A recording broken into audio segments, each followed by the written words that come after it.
মানুষের সাথে যখন কথা বলবেন, যখন আপনি হাসি দিয়ে কথা বলতে পারবেন, নিজে যেটা ভালো মনে করছেন এটা যদি মানুষের কল্যাণে তাই ব্যয় করতে পারেন, অল্পতে যদি তুষ্ট হতে পারেন, শুকরিয়া যদি জ্ঞাপন করতে পারেন এবং দানের হাতকে যদি প্রশস্ত করতে পারেন, তাহলে মনে রাখবেন যে আপনি ভালো মানুষ। আসলে তখনই আপনি সফল হবেন। সফল কারা? আল্লাহ সুবহানাহু ওয়া তাআলা পবিত্র কোরআনে বলেছেন কদ আফলাহা মান যাক্কাহা। অন্য এক আয়াতে বলেছেন কদ আফলাহা মান তাযাক্কা। আরেকটু বিশদভাবে বলেছেন উলাইকা আলা হুদাম মির রাব্বিহিম ওয়া উলাইকা হুমুল মুফলিহুন। যারা অন্তরকে পরিশীলিত করতে পেরেছে, আপনি যখন শুদ্ধাচারী হতে পেরেছেন তখনই কিন্তু আপনি সফল। আর একটু বিশদ আয়াতে আল্লাহ বলেছেন যারা হেদায়েত প্রাপ্ত হয়েছেন, যারা হেদায়েতের পথে এসেছেন তারাই মূলত সফল।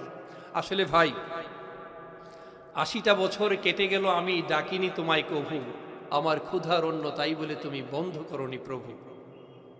এই 80টা বছর হয়ে গিয়েছে, আমরা এখনো আমলে পরিপাটি হতে পারলাম না, এখনো খোকাবাবুই রয়ে গেলাম। আমরা এখনো পরিশীলিত হতে পারি নাই, এখনো শুদ্ধাচারী হতে পারি নাই, এখনো মানুষের কল্যাণ করতে পারি না। এই মঞ্চে বসে আমরা মানুষের অকল্যাণ কামনা করি, আত্মম্বরী প্রকাশ করি, একজন আরেকজনকে গালাগালি করি, করি না ভাই? আপনার পাশের প্রতিবেশীর সম্পর্কে আল্লাহ সুবহানাহু ওয়া তাআলা এমন করে বলছিলেন, আল্লাহ রাসূল ভয় পেয়ে গেলেন যে না জানি নিজের সম্পত্তি থেকেও প্রতিবেশীকে ভাগ দিতে হয়। আপনার আশেপাশে যারা বসবাস করছে তারা আপনার আচার আচরণে মুগ্ধ কিনা, তৃপ্ত কিনা, সেটা আপনি নিজেকেই জিজ্ঞেস করলে আপনি বুঝতে পারবেন। রাসূল সাল্লাল্লাহু আলাইহি সাল্লাম বলেছেন, বুখারীর হাদিস, একটা মানুষকে আল্লাহ সুবহানাহু ওয়া তাআলা 60 বছর পর্যন্ত অবকাশ দিয়ে থাকেন। কত বছর? 60 ইয়ার্স আপনাকে অবকাশ দিয়ে থাকেন যেন আপনি বদলাতে পারেন, যেন আপনি শুধরাতে পারেন, যেন আপনি মন থেকে পরিবর্তন হতে পারেন। তো যাদের বয়স 60 হয়েছে, 70 হয়েছে, 100 হয়েছে, কিংবা 60 ছুঁই করছে, তাদের জন্যে একটু চিন্তার খোরাক দিয়ে গেলাম। বোধ করি এখন সময় এসেছে, এখনো পরিবর্তন হতে পারলাম কিনা। আপনি যখন মারা যাবেন আশেপাশের মানুষগুলো কি খুশি হবে না আপনার জন্য কাঁদবে? তারা কি সেজদায় গেলে আপনার জন্য দোয়া করবে? নাকি আপনি মারা যাওয়ার পর বলবে আলহামদুলিল্লাহ এই জালিমের মৃত্যু হয়েছে? তাই ভাই, এখনো সময় আছে। আসুন আমরা কল্যাণের পথে মানুষকে ডাকি, আল্লাহর পথে মানুষকে ডাকি। কারণ তার চেয়ে বড় কথা আর কে হতে পারে? তার চেয়ে শ্রেষ্ঠ মানুষ আল্লাহর কাছে আর কে হতে পারে যিনি আল্লাহর পথে মানুষকে ডাকেন? ওয়ামান আহসানু কওলাম মিম্মান দাআ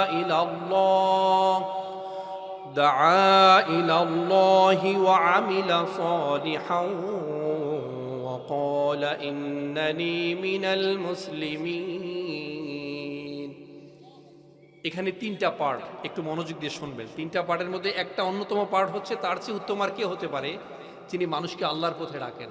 আমাদের আল্লাহর পথে ডাকার কথা ছিল বাল্লিগু আন্নি ওয়ালাউ আয়া, প্রচার করে একটা শব্দ হলেও, একটা আয়াত হলেও, একটা কথা হলেও মানুষের কাছে পৌঁছে দেন।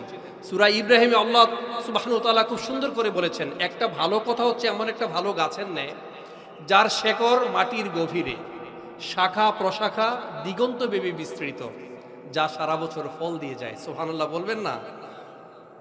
আপনার জীবনে একটা ভালো কথা যদি আপনি বলতে পারেন, একজন মানুষকে যদি আপনি শুধরাতে পারেন, তাহলে আল্লাহর কাছে সেটা হচ্ছে এমন একটা গাছের ন্যায় যা সারা বছর, সারা জীবন ফল দিয়ে যায়, ছায়া দিয়ে যায়। তো সারা জীবন যদি আপনি অনেকগুলো কথা বলতে পারেন, অনেক সুন্দর কথা বলে যদি আপনি মানুষকে শুধরাতে পারেন, মানুষকে আলোর পথে আনতে পারেন, অন্ধকার থেকে আলোর দিকে ধাবিত করতে পারেন, তাহলে আপনার মান মর্যাদা আল্লাহর কাছে কতটা বুলন্দ হতে পারে। তো ওই আয়াতের প্রথম অংশটা ছিল তার চেয়ে শ্রেষ্ঠ, তার চেয়ে উত্তম আর কে হতে পারে যিনি মানুষকে আল্লাহর পথে ডাকেন। আর দ্বিতীয়টা হচ্ছে যারা সৎকর্মশীল, যারা সৎকর্ম করে। সৎকর্ম বলতে নিজের কল্যাণের পাশাপাশি মানবতার কল্যাণ। আমাদের মধ্যে অনেকেই আমরা এমনও আছি, গত 1 মাস হয়ে গেছে কাউকে 1 টাকা দান করেছি কিনা সন্দেহ। না ভাই, আপনার কিছুই নাই, কিছুই করার নাই, আপনার দেওয়ার কিছুই নাই। এই সুন্দর করে একটা মিষ্টি হাসি হতে পারে অনেক চমৎকার একটা সাদাকা। আপনি যাবেন, আপনার খরচ করার টাকা নাই, যাই আছে এখান থেকে আপনি খরচের পরিমাণ কমিয়ে দিয়ে হলেও মানুষের কল্যাণে আপনার হাতটাকে আপনি একটু এক্সটেন্ড করে দেন, দেখবেন এই দান আপনার কল্যাণে বহুগুণে প্রবৃদ্ধি হয়ে আবার আপনার দিকে ফিরে আসবে। কারণ এটা হচ্ছে সায়েন্স।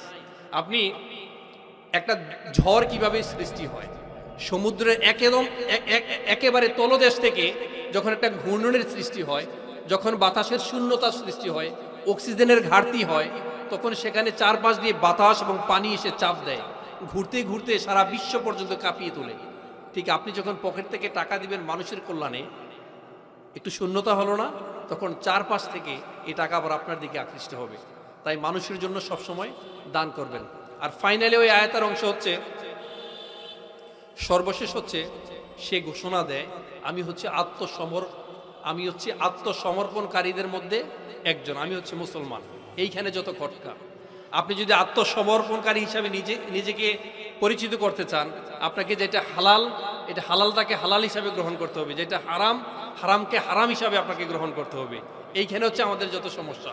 আমরা আল্লাহর আইন মানতে চাই, কিন্তু না আমি আমার মতো করে, না হবে না। কারণ আল্লাহ সুবহানাহু ওয়া তাআলা বলেছেন পৃথিবীতে এমন কিছু মানুষ আছে যারা বলে আল্লাহর উপর আমি আখিরাতের উপর ঈমান এনেছি, আসলে তারা আনে নাই।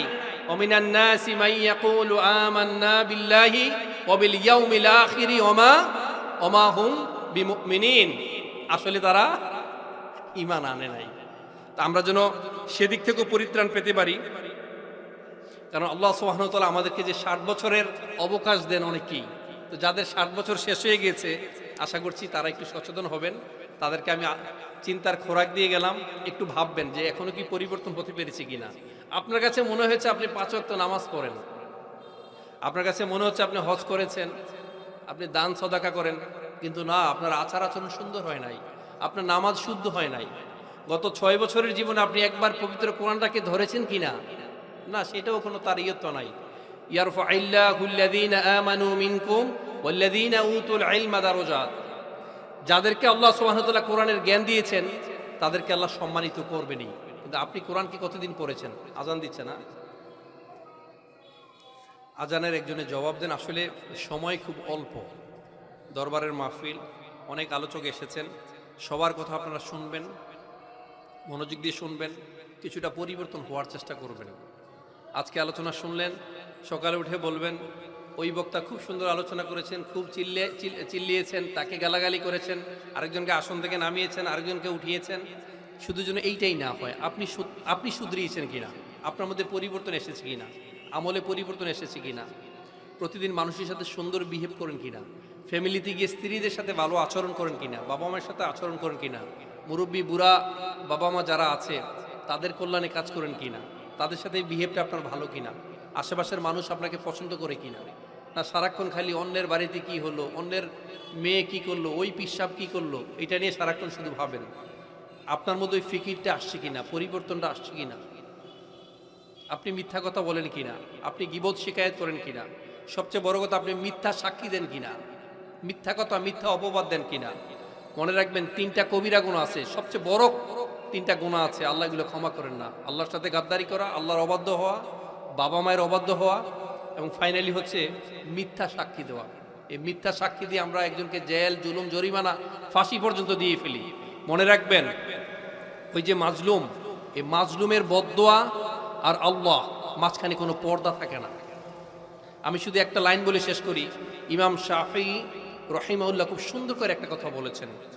তিনি বলেছেন পবিত্র কোরআনে এমন একটা আয়াত আছে যে আয়াতরা মুমিন যারা, তারা আশার আলো সঞ্চারিত হয়। অন দ্য কন্ট্রারি যারা জালিম তাদের গায়ে সারাক্ষণ কাটার মতো বিধে।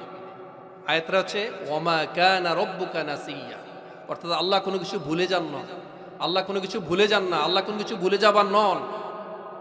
আল্লাহ আপনাকে ছাড় দিবেন তো ছেড়ে দিবেন না। তো আমার এই সংক্ষিপ্ত আলোচনায় আমি যে কথাগুলো বললাম, এই কথাগুলো যেন আমি নিজে আমল করতে পারি, আমরা সবাই যেন একসাথে আমল করতে পারি। তো সবাই আমার জন্য দোয়া করবেন। আসসালামু আলাইকুম ওয়া রাহমাতুল্লাহ।